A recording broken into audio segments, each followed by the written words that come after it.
Well, many of you know that back in April, I was at a safety conference over in Charlotte. That was in April. Time has flown.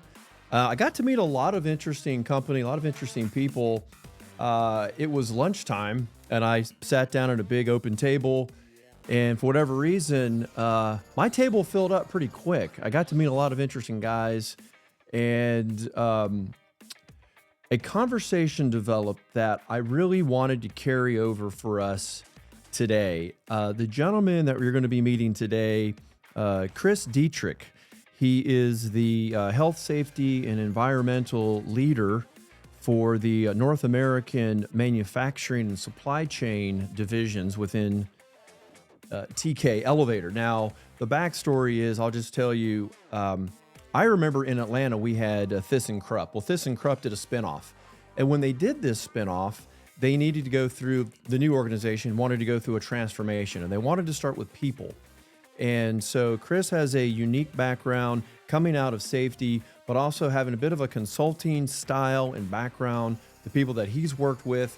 I think he can add a lot of value to us today on our learning and development podcast here, Jobtopia. No pressure at all, Chris. We're just going to kind of carry over from our from our conversation that we had there in Charlotte. Certainly. How you doing, my friend? Excellent. Thanks. Thanks for having me on. You're heading off to vacation, right? So this is like a true vacation. It's not like a work boondoggle.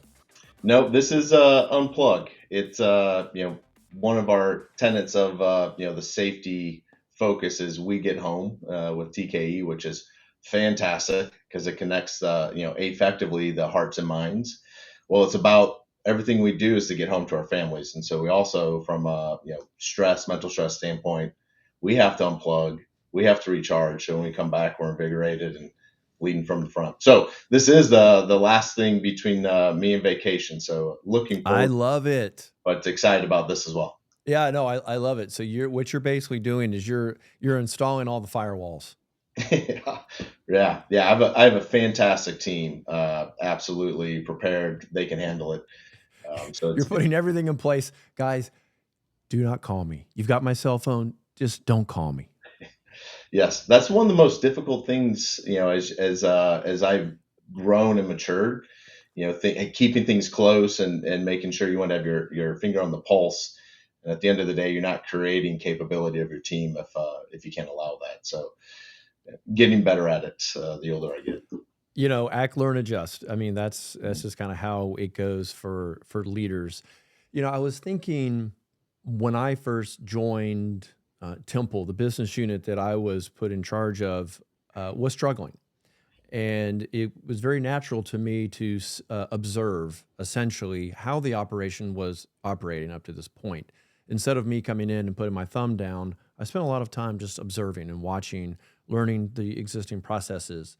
And I'm sure when you go through any kind of a large transformations, particularly a national global company as TK is, you've got more moving parts to look at. How did you go about just getting your arms around your new organization when you were first brought in?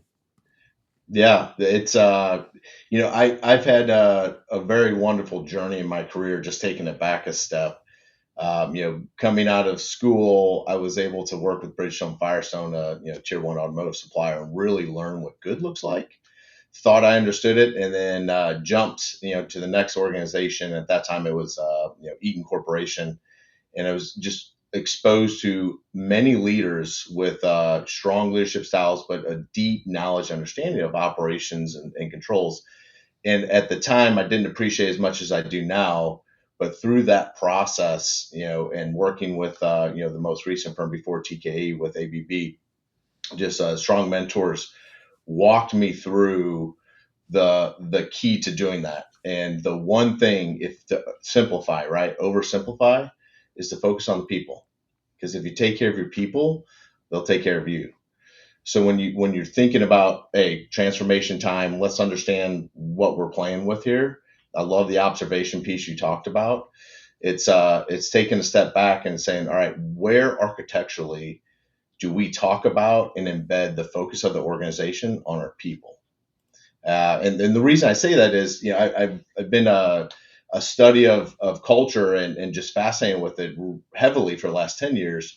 But Edgar Schein, organizational leadership, just it's a simple playbook, but that's kind of where you start going through it. And there's three things, right? It's the symbols and it's what we see when we walk into our factories or our businesses or offices. Culturally, what is it that we espouse, the values that we espouse, meaning what do we say, right? And then really the underlying values, and that's what you're talking about when you're saying where do we put people in this, and that's how we behave as an organization. So when you do that and you kind of lay it out that way, it really surfaces quickly if we're making people the most important part, right, of the organization, and we're investing in them.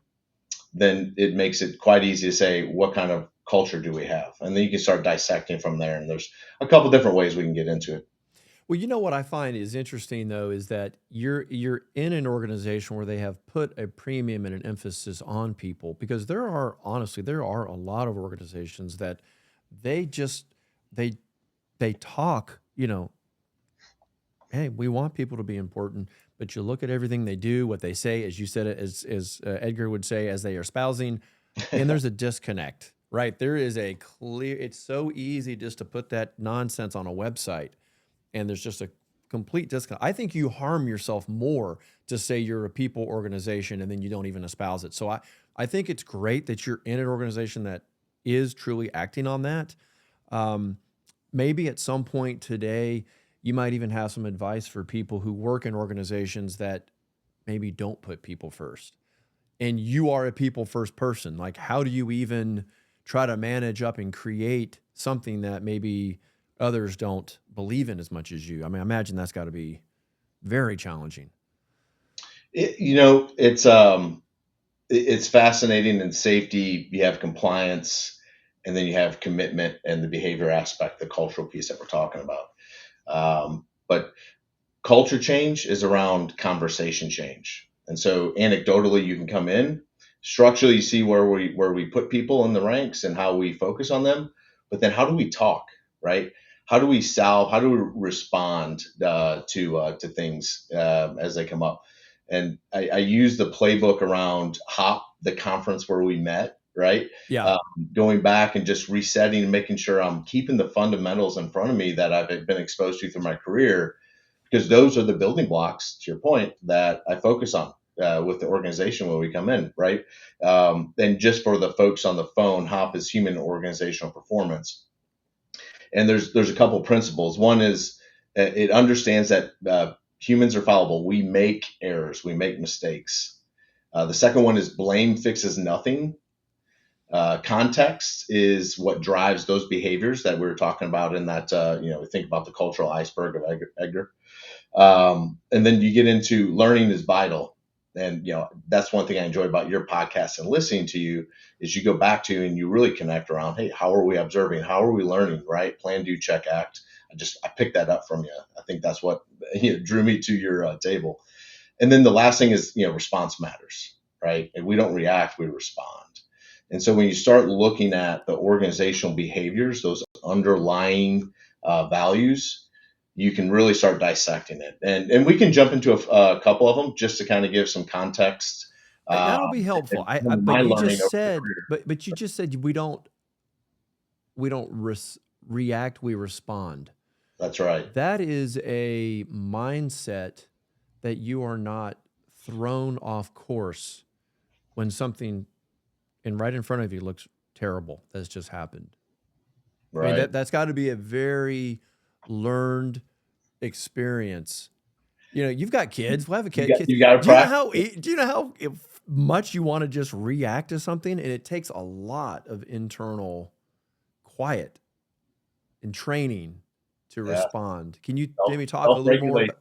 about? So that's in itself, we can dive into that. At a high level, we're talking about safety EQ, like your emotional intelligence of your organization and its capability, right, to self one under. So when you think about EQ or what do they call it, emotional intelligence, Yeah. there's a couple key aspects of it, and I'm trying to remember them all.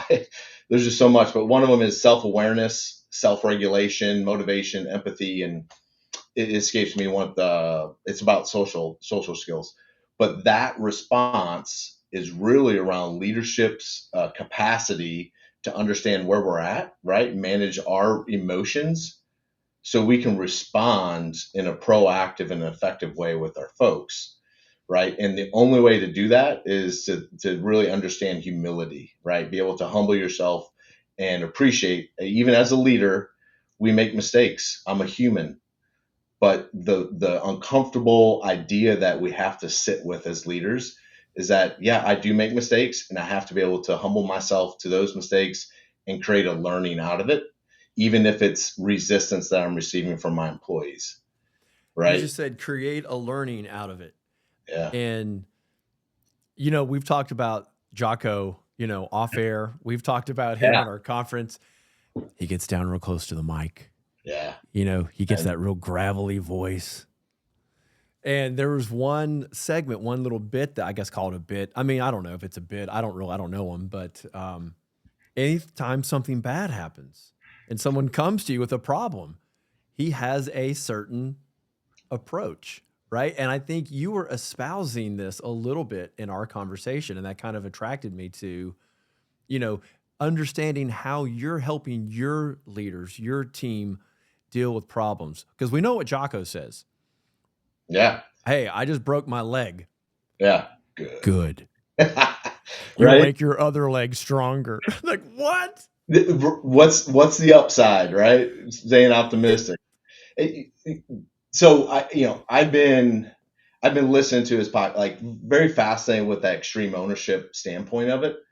And that's when that good happens. That's a leader, staying humble, understanding, right, that I have to bring the current situation.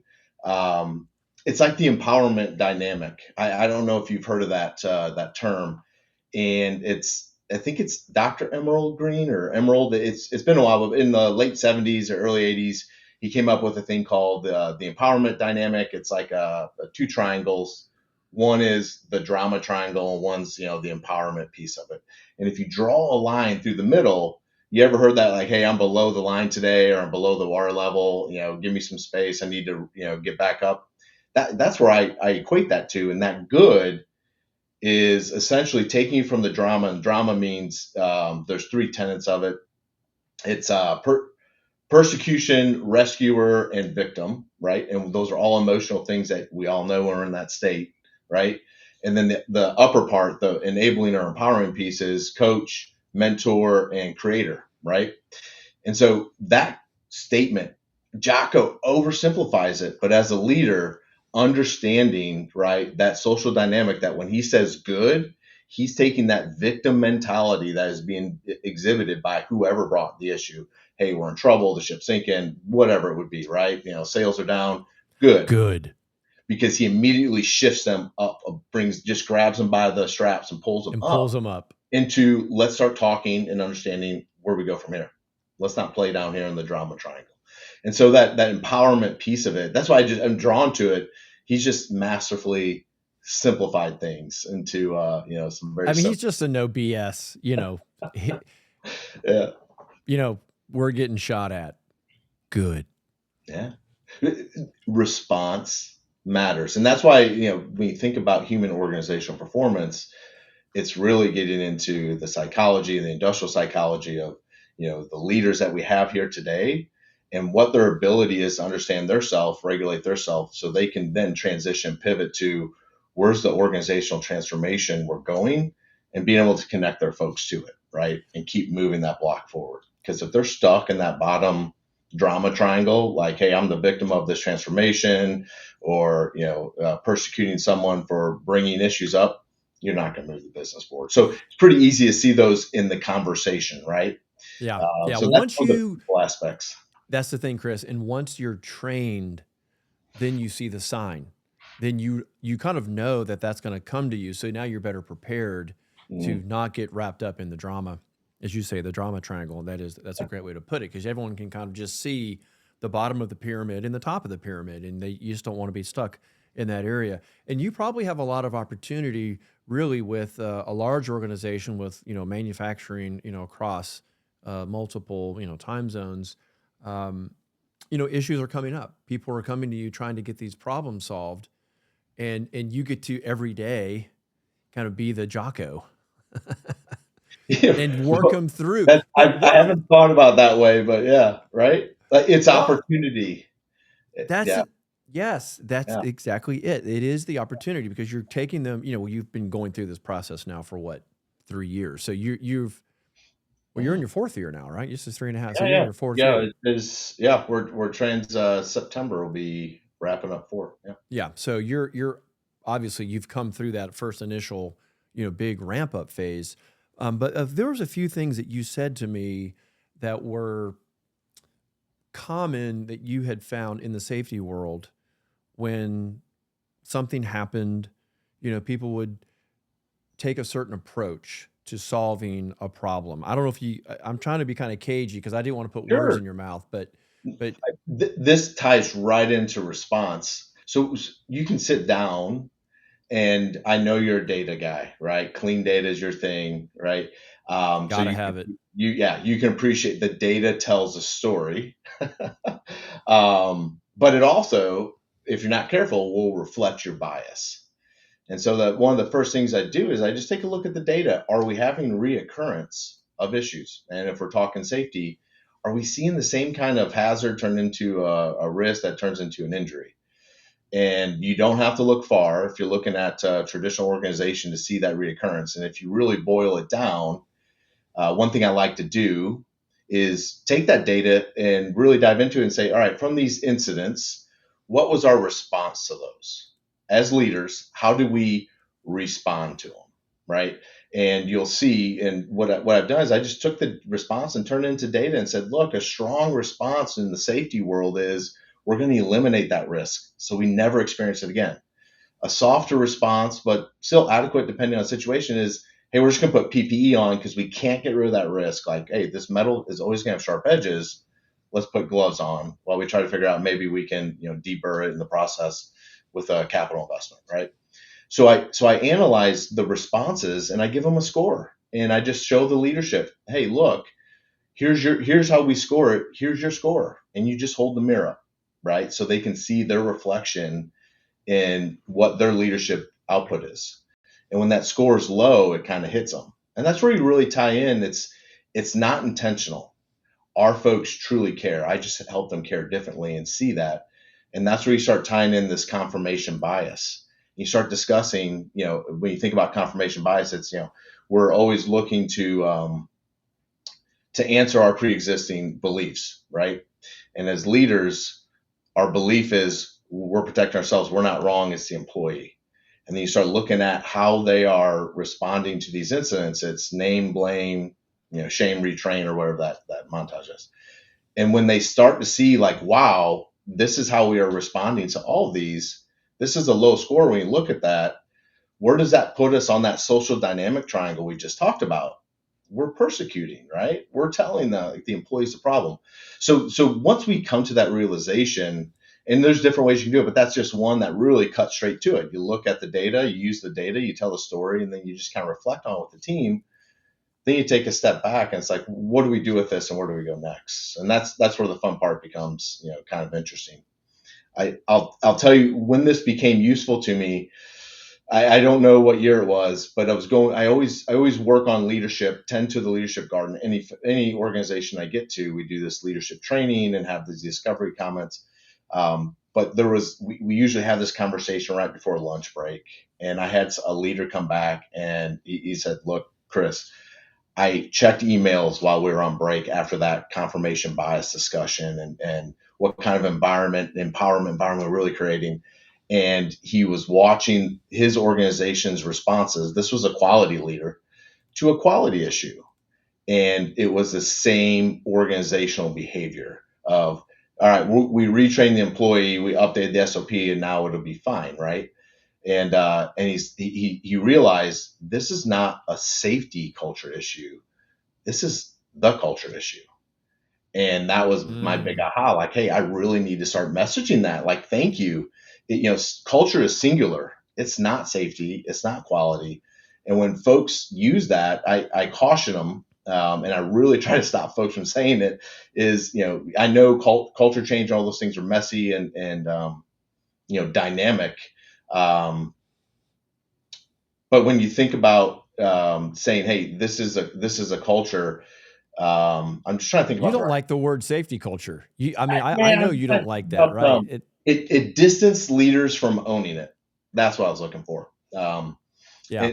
and so I'm a quality person. That's a safety culture, and I want to remove that distance and get folks closest to the opportunity, right?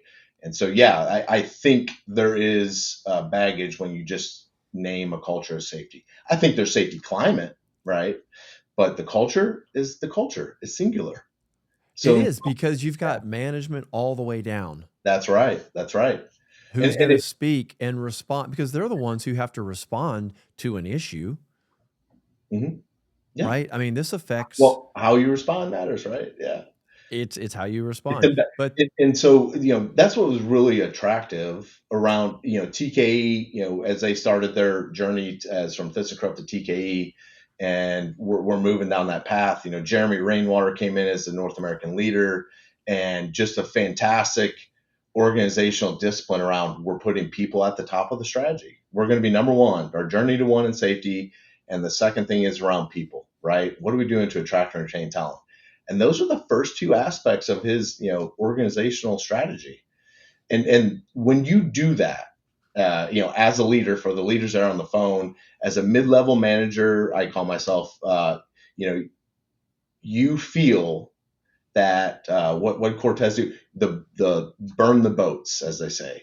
right, When a you can't go CEO or back. leader, yeah, says this is where we're going, the boats are being burned, right? And that creates that impetus, or that no pun intended, burning platform for the organization to really take a step back and shift and say, okay, how are we going to get there? And that's where I've really found my genius, and enjoyed it, is helping the organizations connect their intentions to reality.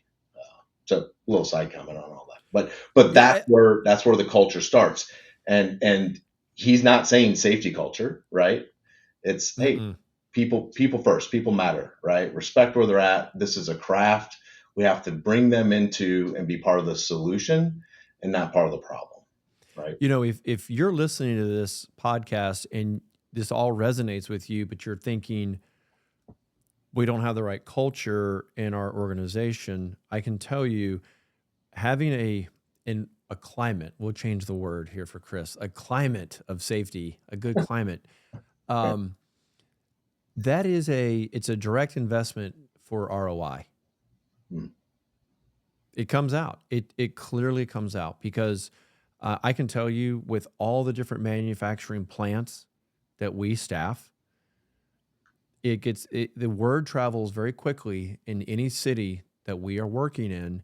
If the company, not us, but if the end company does not care about safety, it shows up. It shows up. They'll run through people. They don't want to invest time.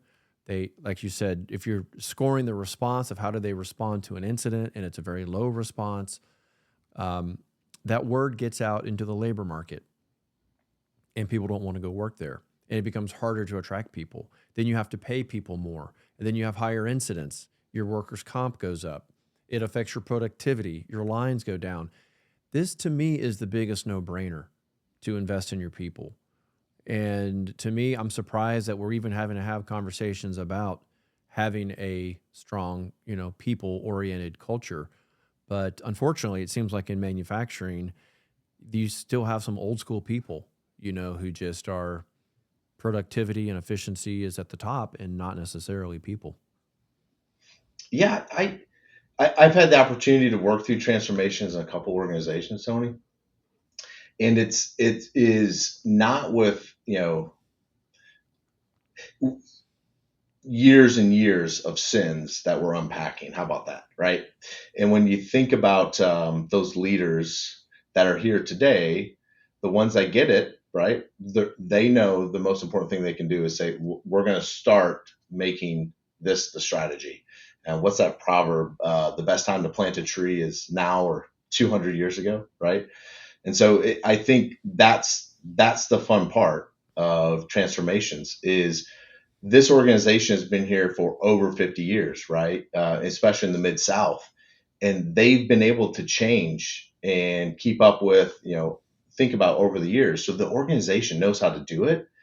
All we're doing is just continue to come in and help them shift and create the strategy to build on that change muscle that they already have and really just elevate where we're at with folks. So, Chris, without divulging, lots of stories and implicating people, I want us to shift for a minute because Sure. one of the big topics in business, particularly in transformation, is AI. Yeah. And it's a little overused and everyone's trying to use AI. Maybe companies really don't even know the best way, what they should be doing.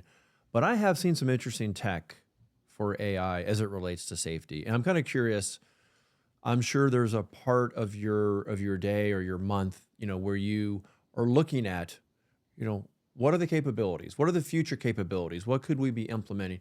Is there anything out there that's kind of caught your eye, made it kind of that is interesting to maybe help in the safety world? Yeah, I and AI is your other piece, right? Data and AI. Data and So I AI. I mean, I look at it every day. I mean, this is a big part yeah, of the show and a big part of my work. yeah. So I am for folks that may be listening to this, I'm that, hey, I understand AI is here. I know if I want to stay relevant in the next 10 years, I have to understand it. And where do I start first? And I'll just say I had the chance to meet the author of AI Driven Leadership, Jeff Woods. He came to the University of Memphis here and did some presentations. But that was just to recommend a nice segue into as a leader that doesn't know much about it but wants to appreciate it. That was a super helpful book, and the reason is his message is use AI as a thought partner. Okay. And he has a couple techniques in there. And when I think about, to your question, how do we, and AI is all over, right? You have automation, intelligence, and learning. And when I think about it for safety, I think about it in this context. When we look at redundancies and reliable systems, humans, right, our employees, while they are the most important part of what we do, they're the least reliable, right? We know that humans err. That's one of those tenets of the human organizational performance. So if we take that thought that, you know what, there will be errors, and we take the ability of AI, where can we put that into our leaders, our employees' engagement with assessing and identifying risk potential to create a thought partner to ensure we minimize the opportunity to miss a critical risk or a critical step that could end in a injury, serious injury, or even worse, a fatality. So, short answer to what you said is we're looking at where we can inject AI as even a chatbot or a thought partner when we have an employee that's thrown into an abnormal condition. They're out servicing maybe an elevator or working on something, a maintenance guy working on a new problem, and they're doing their pre-risk review. We take all the where their head is. They may be focused on vacation coming up. They may be hot. They may be frustrated about something. But if we have a chat bot that says, hey, you know what, Tony? I noticed you're going to be working on a machine and using a crane today. Have you considered X, Y, and Z in your risk assessment? So as they do the risk assessment, it becomes a thought partner to kind of keep them on task and make sure we're hitting those critical aspects. So that's where I see the opportunity boots on the ground, right? When you think about AI and using it as a thought partner in mitigating and preventing incidents long term. Yeah, I like that you're incorporating the technology to look inward at your organizational best practices. Mm. A lot of people will think chatbot and they automatically go to and think about when you hit a website and that stupid thing pops up and you're just, Xing it away. You're talking about a smart, intelligent system that is kind of tied into your best practices and systems, particularly if the if the visit is scheduled in the system and they know where they're going, they know what equipment they're going to be working on, all that information is in the system. So it can kind of spin up and gen up. It could be top 10, top 20, top 30 things that we've learned across the entire organization. And I think that's a smart, quick way to get it to their tablet. Yeah, that's right. Yeah. Essentially predictive analysis.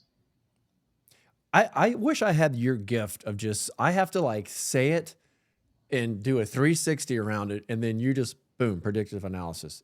I need to get that. I need to I'm learn with you. that art.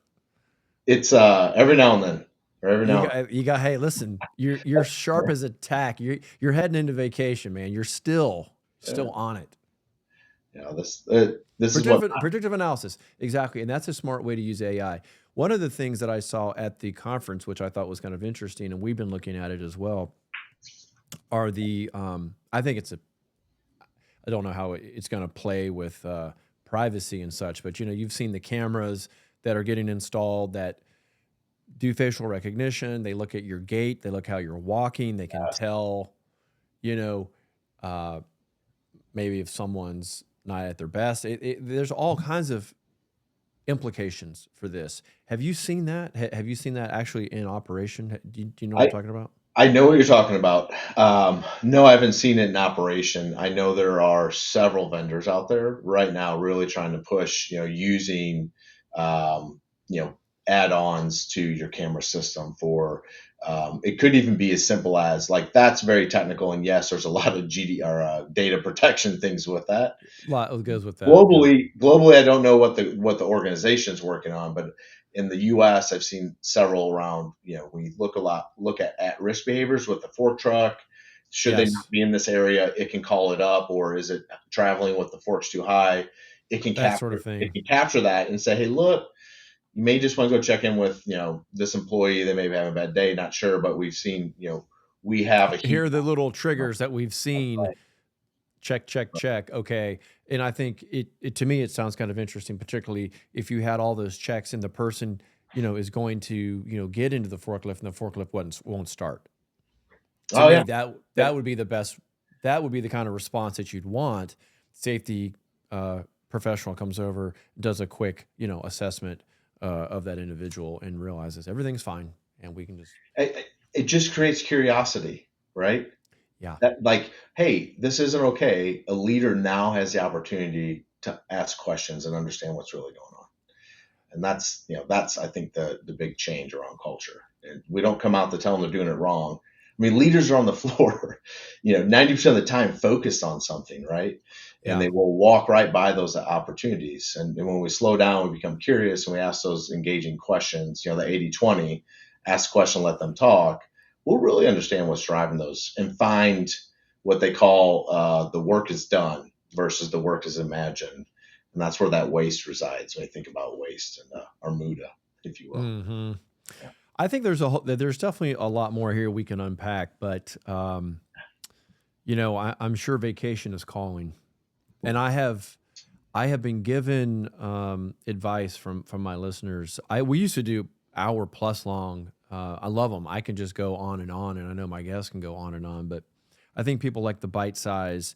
So I think what we'll do is you'll have to tell us. Are you going someplace fun? Are you going someplace exciting? Yeah, the closest Tell beach us. we can drive to with the kids, it's the down in Dolphin Island, Alabama, Oh, I've heard good. down to the Gulf. Yeah. Yeah, yeah, that's great. Gulf of Yeah. America now, I guess. Well, I didn't want to broach that. I don't know what it is That's on all Google right. Maps. I haven't I've even looked it up yet.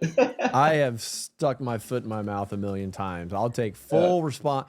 I will take responsibility for it. there you go. Good. Extreme ownership, right? Yeah. That's right. Extreme ownership. Well, Yeah. what we're gonna do when you get back from your well-deserved vacation, I'm sure, in the coming months, we'll check in again. We'll talk a little bit more. We might have some more specific areas that we can dive into, but I really wanted everyone just to get introduced to you, Chris. I had such a great time just meeting you there at lunch. I wish I could have recorded that conversation that we had because we had so many different people that were at that table that were just kind of fascinated with the Mm. future of AI and safety. You had some great insight into leadership and some of the the techniques you've learned. I'm really glad you could share some of them today. I took a lot of notes. We've got a lot of different people here. I'll try to get them tagged in the show notes. I'll use AI and it'll pull it up. So we'll get links to some of those books, particularly Jeff Wood's AI Driven Leadership. I think that's a good one for everyone to look at. Awesome. Chris, great to see you again, my friend. Always. You too. Thanks for the time. Hey, man, you got it. And we will see you Soon. We'll see you next time when you get back from, what is it, the Dolphin Island. Coast? Yeah. What's it called? Dolphin Island, Alabama. Dolphin Island. Mm-hmm. All right. Well, no one goes stalking him down there. He wants peace and quiet. All right. We'll see everybody next time on Jobtopia. Thanks, Tony. You got it.